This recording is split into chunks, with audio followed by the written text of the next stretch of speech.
My name is Tyrone Jones, and along with co-creator Shuni David, we have created a documentary about Yellowknife and the Aurora talent show. To kick things off, we have a couple of interviews here, one with Tyler Hughes and one with Jeff Leonardis. Please sit back and enjoy.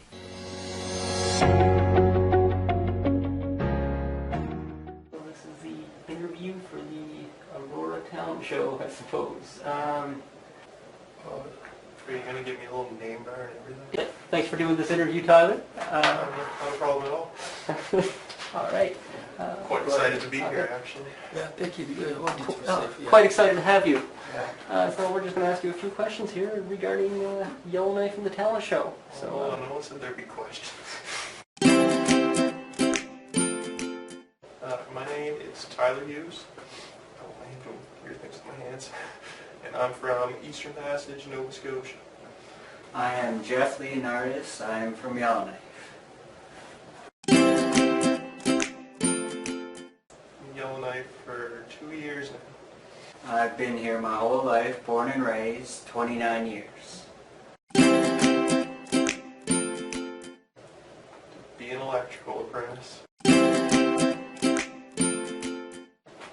say my favorite thing about Yellowknife is the scenery and the outdoors, like the waterfalls out and around, just getting out with friends, nice. that sort of thing. I would say my favorite thing about Yellowknife would be the summers, the 24-hour sunlight, and the people. Having to start my car in the winter. Cold, long, cold winters.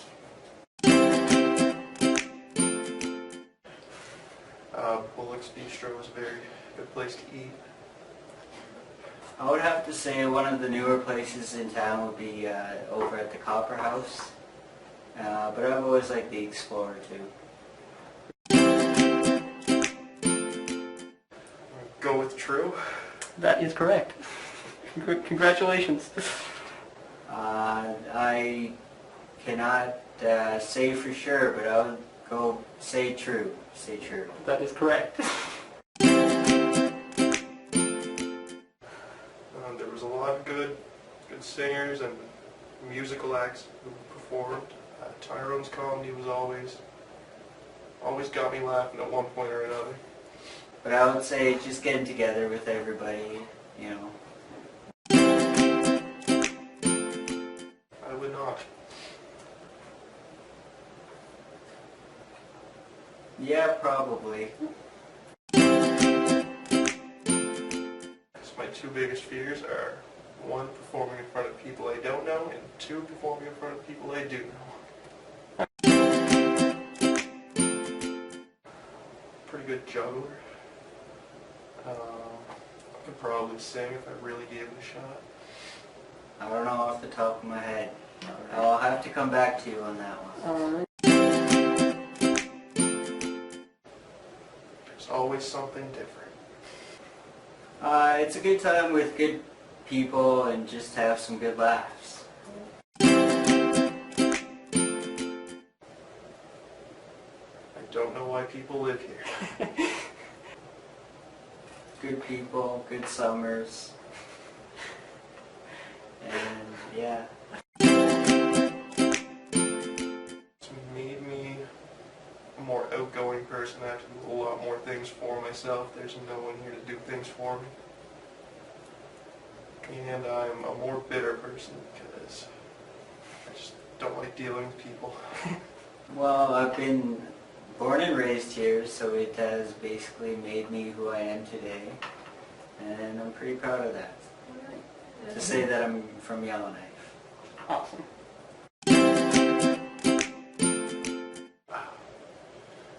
I don't know too many motivational speakers, to be honest with you. Shuni was pretty good when he went up, so we'll give him that one. Shuni. Shuni would be. Stand-up comedian of all time. I don't know, it's up there between Jerry Seinfeld and Kevin Hart. I would say right now, Bo Burnham. The next portion of this documentary features shots from around the city of Yellowknife. Shuni handled the camera work, while I navigated us between locations. Our first destination was Bristol Monument, where, as you can see, is the retirement grounds for the Bristol Freighter, located just beyond the Welcome to Yellowknife sign, accessible by a short walking path through some light brush. Evident by the decal near the rear of the plane, this blue beast was once operated by Ward Air Limited, a privately run Canadian airline founded by Max Ward in 1952. The plane holds some noteworthy historical significance, as it was the first wheeled plane to successfully land at the North Pole, as documented in May 1967. East of the monument lies a walking trail, which takes you through some boreal forest and eventually brings you to the western side of Frame Lake Trail, which is just one of approximately 20 lakes found in Yellowknife and the surrounding area, one of which is Great Slave Lake, which is the deepest lake in North America, according to the Encyclopedia of Birth. As an added tourist attraction, Bristol Monument contains a picnic area, located around the freighter itself and along the surrounding walking trails. The once plain-looking mount, if you pardon the expression, that the airplane sits on has since been subject to graffiti. Some consider it to be vandalism, while others view it as a dash of flavor contributed by the locals. Regardless of your feelings towards the additional doodles and words, the monument itself is a sight to behold, and worth the visit if you're in the area. The next leg of our journey brought us to the aforementioned Frame Lake Walking Trail, located between Old Airport Road, which is uptown Yellowknife's Main Street, and Franklin Avenue, downtown Yellowknife's Main Street. The trail offers a scenic alternative to traveling by road. In addition, during the winter months when the lake is frozen, it is often used as a shortcut between uptown and downtown for those brave enough to face the chilling temperatures. Another very noteworthy feature regarding the Frame Lake Trail is how the new Stanton Territorial Hospital was constructed next to it. Since its construction, beginning on October 8, 2015, there have been more than 1,235,000 labor hours invested into the project, costing over $71 million. The hospital itself holds state-of-the-art equipment, is the largest medical facility in the Northwest Territories, and was finally opened to the public on May 26, 2019. Though you can see from an exterior view that the structure is quite massive, it doesn't do justice to its sheer size up close and personal. Nor does it showcase its vast insides.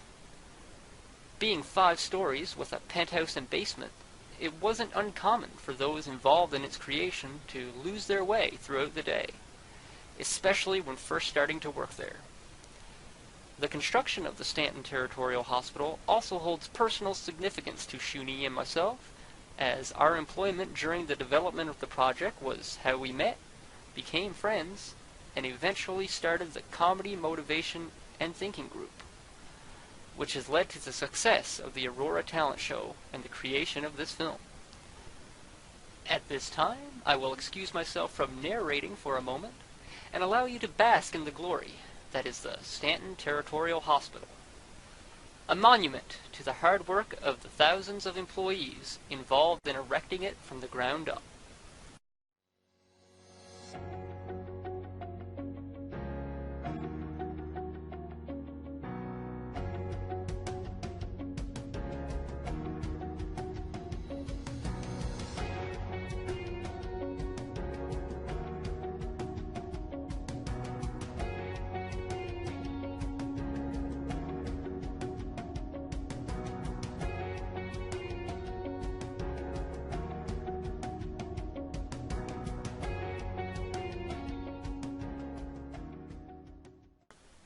The next shot was obtained from the Yellowknife sand pits. Located at the Yellowknife city limits, the sand pits are the first thing you see when taking the only road into the capital of the Northwest Territories. Often utilized for dog walking and off-roading, the sand pits make for an interesting recreational area. Just be sure your vehicle is able to tread the terrain so as not to fall victim to entrapment, as many unsuspecting drivers have had their hearts broken in the past. Next up, we visited the Prince of Wales Heritage Centre. Established in 1979, the Prince of Wales Museum provides a large contribution when providing information about not just Yellowknife, but the rest of the Northwest Territories as well. The theater chair, just shown, was from the first theater in town, quite a bit different from the bar stools people sit on when they watch our shows. And these are some props and attire that were used in early performances. And if you look to the right on this magical museum tour, you will see the recreation of a polar bear devouring its natural source of sustenance, a seal, while an Arctic fox watches. When you don't have a grocery store or television, what else can you expect out of folks? Moving right along, you will see that we have an entire outfit made of polar bear, which is certainly not just for looks, given the long cold winters that are present in the north. Here you see a muskox. Fun fact about muskox, Craig Scott, the holder of the record of largest muskox hunted by bow and arrow, was my father's childhood best friend. Here you see a beluga whale and her baby. Fun fact, baby whales are called calves. Another fun fact, the beluga whale was my favorite whale as a child because of the Marineland commercial. I also petted one once, in the Atlantic Ocean, when I was 10. This is a caribou and her baby. Fun fact, just like the beluga, a baby caribou is also called a calf. As the sign says, caribou is used for everything. Pelt for clothing, its meat for nourishment, and its bones and antlers for tools. What can I say? Caribou, your one-stop shop of nature. On display they had a woolly mammoth tusk, alongside a life-sized silhouette of the creature. Woolly mammoths were over 6 feet tall and could weigh as much as 6 tons. Wooden racks such as these were used to smoke and cook the catch of the day. Shown here is the de Havilland fox moth. The fox moth actually had its parts recovered from 3 separate crash sites and was integrated into the exhibit in 1987. The boat shown is constructed from 8 moose skins, stretched over the frame made of spruce and sewn with babiche, which is a lace composed of raw animal hide, as well as sinew, which refers to both muscle or bone tissue. This particular moose skin boat was built in 1981, traveled down the Mackenzie River, and was immediately transported to the Prince of Wales Heritage Centre for display. This vintage washing machine is hand-powered, evident by the handle. Using a gear mechanism, it would work like a modern washing machine, only slightly more time-consuming and smaller loads. The original owner was Marie-Céline Bouvier, who did laundry for the Royal Canadian Signal Corps, the U.S. Signal Corps, and the RCMP. To polish off our tour of the museum, we checked out the play area outside of the gift shop. A colorful place, the walls are covered with posters, paintings, and stuffed animals. There was plenty of reading material for children, as well as canoes hanging from the ceiling. On the floor, there was a table hockey game set up, an apparatus for performing puppet shows, a teepee, and a replica log cabin. Not to mention an old skidoo snowmobile for kids to play on. For those of you watching at home, remember, don't text and drive. And here is the interior of the replica log cabin. It's complete with dishes, tables, and a potbelly stove. Next up, we have the docks. Here we have the Yellowknife docks. Located in Old Town, which was primarily the heart of Yellowknife, the docks are used to port vessels, which are used to catch fish on the lake, recreational water vehicles, and is a landing place for many of the personal-sized bush planes, with specific landing gear for wet landings. And this is the Yellowknife Bay, which eventually opens up into Great Slave Lake. As mentioned earlier, Great Slave Lake is the deepest lake in North America. Although it may appear large from here, It doesn't do the lake justice, as Yellowknife Bay is merely the tip of the iceberg when referring to the Great Slave Lake. This next shot is just of myself and the first friend I made in Yellowknife, Vincent Weaver, when we both worked for Pepsi. The original shot didn't look that good, but through the magic of video editing, I got our faces out of there, and now it's picture perfect. Our final destination on our Yellowknife-wide tour was the Dancing Moose Cafe. Shuni, Vincent, and I sat down for a lovely brunch. Located on the Cabot Trail, the Dancing Moose offers breakfast, lunch, afternoon snacks, as well as homemade baked goods and bread. Good company, tasty food, a beautiful view, and a super friendly staff makes the Dancing Moose a mandatory stop for hungry travelers. There are also cottages on the property which are used as a bed and breakfast. This concludes the scenery portion of the documentary. Up next is a conclusive segment from the final Aurora talent show. At this point, I'd like to thank everyone for watching. I hope you enjoyed life in Yellowknife, and hope you will continue to enjoy it for just a few more moments. Awesome. That's the happiest anyone's been over me jizzing in my pants. Other than yourself. You can say that, but when you live it, it's not quite as satisfying. That, I am bothered and hot, to tell you the truth. After that, so that's really it for the after 8, after 7 open mic on a Thursday night Aurora talent show. And thank you guys for coming, and really thank you guys for coming. Like, this is no pun intended. Like, I couldn't do this without you guys coming to watch what I do, so thank you for coming and watching what I do. It's a terrible song to sing before thanking people for coming.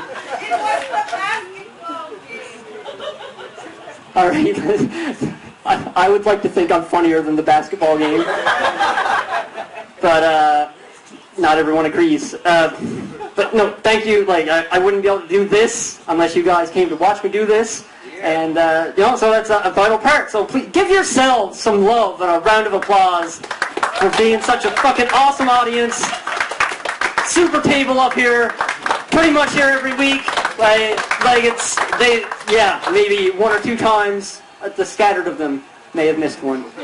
But, no, overall, thank you guys. Like, you guys. Thank you. Thank you, Corbin. Thank you. Just one more big thanks. Really, Jamie's not here. He said he'd be here, but he's not here. But one more big thanks to him, because obviously without Jamie I wouldn't be able to get on the stage, and sure, I say I couldn't do it without you guys, but really I wouldn't have anywhere to go without Jamie. So, a big round of applause for him for being the only person to say yes to me since coming to Yellowknife. So yeah, that's really it. Thank you all for coming, and yeah, and good night. Woo!